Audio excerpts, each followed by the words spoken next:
प्रश्न नंबर 4, यदि आप होते तो क्या करते, बताइए। 1. कुत्ते को जमानत पर रखकर सेठ ने पैसे दिए, सेठ की जगह आप होते तो।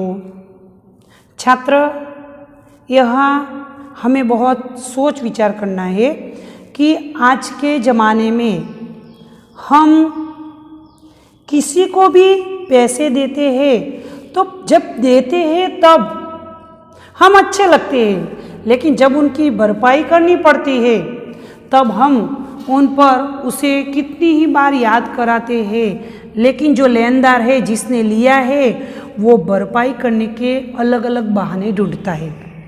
इसीलिए हमने कुछ गिरवी रखकर उसे पैसे देते हैं तो वो कुछ ही समय में हमें पैसे वापस दिलवा देते हैं, वापस पैसे दे देते हैं।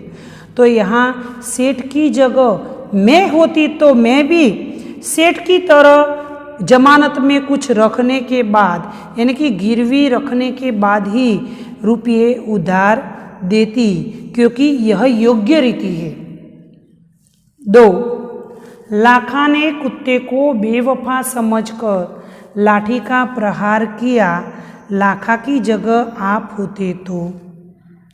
यहाँ छात्र हमें दिखाई देता है कि लाखा बंजारा है, वो जल्दबाजी करता है, लेकिन लाखा के पास ये कुत्ता पहले बहुत सारे समय रहा है उनके पास, तो उनका जो स्वभाव है, उनका तो लाखा बंजारे को उनके स्वभाव से तो वो परिचित होगा, तो उन्होंने यहाँ जल्दबाजी की थी। ऐसी जल्दबाजी करने का नतीजा बहुत गलत आता है।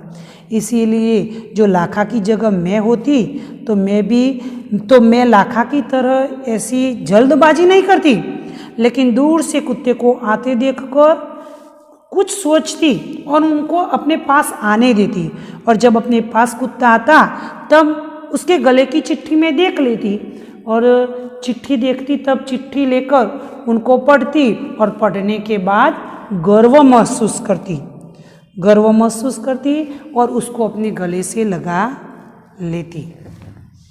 प्रश्न नंबर 5, पढ़िए, हंसिए और सही शब्द लिखिए। यहाँ हम कोष्टक में देखते कि लिंग परिवर्तन ही है, राजा तो राजी, लेकिन यहाँ राजी नहीं होता, लेकिन हंसने के लिए शब्द दिया है। राजा का लिंग है रानी, तो नीचे भी खाली जगह दी है, वहाँ उनका उत्तर लिखना है हमें। ग्वाला तो ग्वाली नहीं, लेकिन ग्वालीन। अभिनेता तो अभिनेत्री नहीं, अभिनेत्री। रानी तो राना नहीं, राना तो नहीं होता, लेकिन रानी तो राजा। शेरनी तो शेरा नहीं, लेकिन शेर। सुनार तो सोनारा नहीं, लेकिन सुनारीन। ऊंट तो ऊंटनी। लुटेरा तो लुटेरीन। बंजारा तो बंजारीन। सेठ तो सेठानी। यहाँ इसी प्रकार हमें लिखना है। स्वाध्याय का प्रश्न नंबर 1, ढांचे पर से कहानी लिखिए। यानी कि यहाँ कुछ मुद्दे दिए हैं आपको, तो मुद्दा जो है वो शांति से पढ़ना है और उसके बाद कहानी बनाना है। तो यहाँ मित्रों देखते हैं, पहले एक नौकर द्वारा हार चोरी करना, सेठ का सभी नौकरों से पूछना, किसी का चोरी कबूल न करना, सेठ द्वारा युक्ति करना, प्रत्येक को 7x7 इंच की लकड़ी देना, जादू की छड़ी होने की बात कहना, दूसरे दिन दिखाना,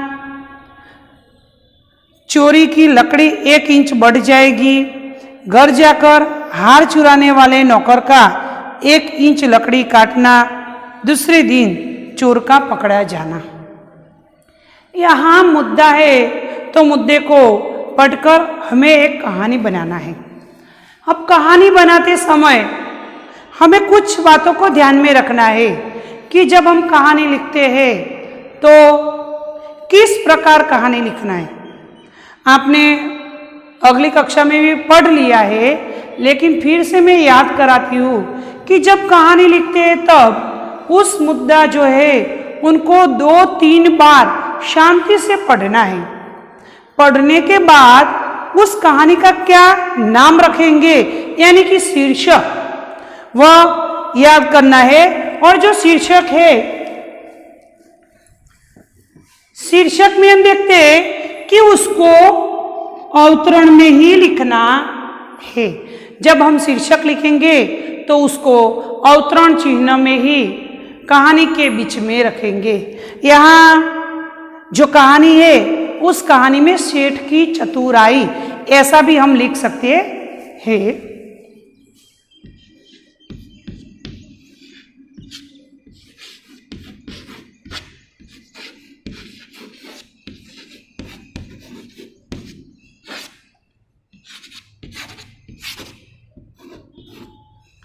सेठ की चतुराई,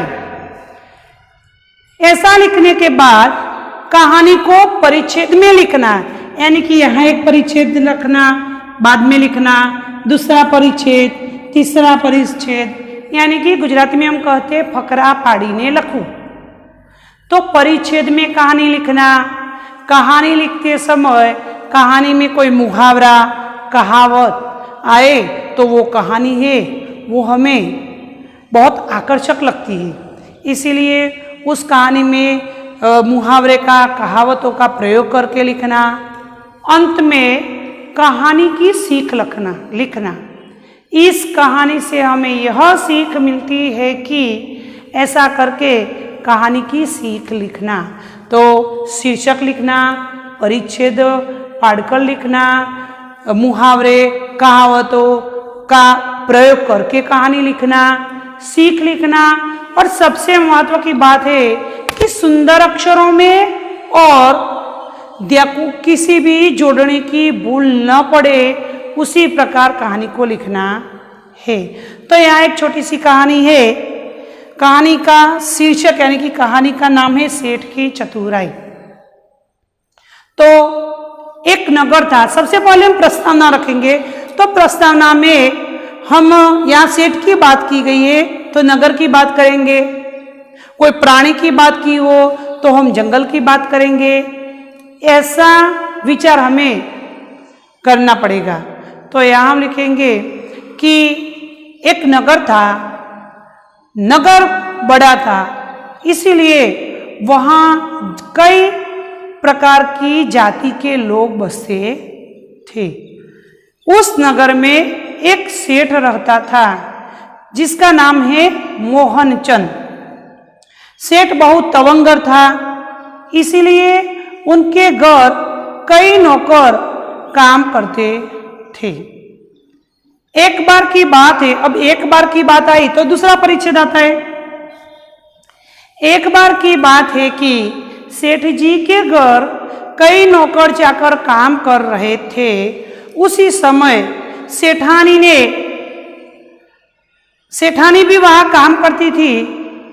उनके गले में एक कीमती हार था। सेठानी काम करते करते अपने गले का हार उसने एक मेज पर रख दिया। बाद में सेठानी अपना काम करने के लिए चली जाती है। मेज पर जो हार था वो कई नौकरों ने देखा था। तो एक नौकर ने समय देखकर मौका पाकर उस हार को चुरा लिया। सेठानी अपना काम करने के बाद वापस आती है और मेज पर अपना हार देखने के लिए जाती है तो वो तो आश्चर्यचकित हो जाती है क्योंकि वहाँ हार नहीं था। वह तुरंत ही सेठ जी के पास जाती है और सेठ जी को पूरी कहानी बताती है। अब जब बात अलग आती है तो तीसरा परिच्छेद आएगा। सेठ जी बहुत होशियार थे। चोर को ढूंढने के लिए उसने शांति से बैठकर कुछ विचार किया। तब उन्हें एक युक्ति सूझी। सेठ जी ने सभी नौकरों को अपने पास बुलाकर ये चोरी की बात की तो कोई नौकर उसे कबूल करने के लिए तैयार नहीं था।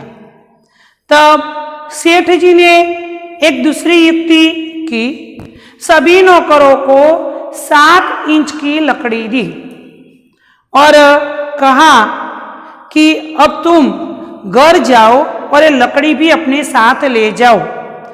कल भी जब तुम हमारे घर काम करने के लिए आओगे तब ये लकड़ी अपने साथ लेकर आना। जिस नौकर ने चोरी की होगी उनकी लकड़ी 1 इंच बढ़ जाएगी। सभी नौकरों ने लकड़ी लेकर अपने अपने घर चले जाते हैं। तब जिस चोर ने हार की चोरी की थी उस चोर को पूरी रात नींद नहीं आती। वो रात में सोचता ही रहता है कि अब मैं क्या करूं जिसके कारण कल मैं बच जाऊं। उसे नींद नहीं आती। तब उसे भी एक युक्ति सूझी। उसने सोचा कि मैं ऐसा करूं कि 1 इंच लकड़ी काट दूं, जिसके कारण कल मेरी लकड़ी तो बढ़ेगी लेकिन किसी को पता चलेगा नहीं। इसलिए उस नौकर ने रात में अपने पास जो लकड़ी थी उसको 1 इंच काट दी। दूसरे दिन सभी नौकर सेठ जी के घर जाते हैं। वहां जाकर सेठ जी सभी की जो लकड़ी थी वो देखते हैं। तब चोरी करने वाले नौकर की लकड़ी 1 इंच छोटी थी। उससे पता चल गया कि यही चोर है। तो सेठ जी ने उसे थोड़ा सा धमकाया। तब उस चोर ने अपनी चोरी कबूल कर दी। सेठ जी ने उसके पास से हार ले लिया और उसको घर से नौकरी से छोड़ दिया। इसी प्रकार सेठ जी ने अपनी चतुराई से अपना चुराया हुआ जो हार था वो भी वापस ले लिया। अब हम क्या करेंगे, इस कहानी की सीख लिखेंगे। तो इस कहानी से हमें सीख मिलती है कि हमें सभी काम में सोच विचार करके और बुद्धि से काम लेना चाहिए, तो उसमें हमें सफलता मिलती है। ऐसा हम कहानी जो मैंने चर्चा की उस कहानी को हिंदी की कॉपी में सुंदर अक्षरों में लिखेंगे।